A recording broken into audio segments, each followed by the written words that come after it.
with this breaking news alert. We're continuing to follow breaking news for you tonight after a deadly officer-involved shooting earlier today along I-65.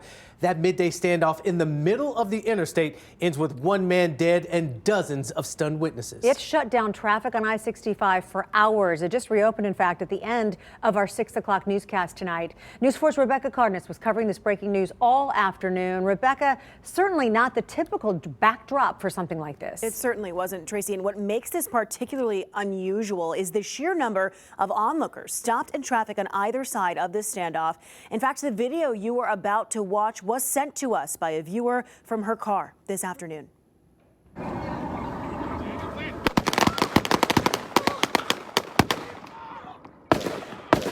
A total of 9 law enforcement personnel fired on the individual. A deadly standoff in the middle of I-65. The circumstances of this are unusual. According to Metro Police, a THP trooper stopped to help a man sitting on a guardrail just before 2 in the afternoon. As they were very close to the state trooper's car, the individual kind of pushed away from the trooper and produced a box cutter. An off-duty Mount Juliet police officer who happened to be traveling on I-65 at that same moment got out of his car to help the trooper.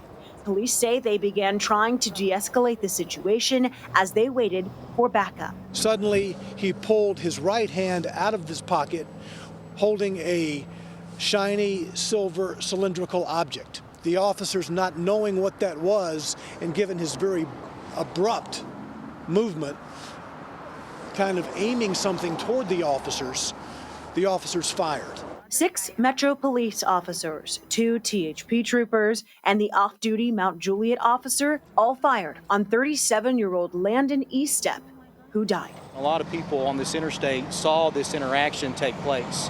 Our officer's family saw this interaction take place, and our officers had to go through what is a very traumatic incident. There's not a police officer out there that wants to be in this situation. At this hour, police nor TBI have confirmed what object was in that man's other hand, only to say it was not a gun. A spokesperson for Metro Police says they fired based on that potential threat. Marius? And we are still waiting for that body camera video.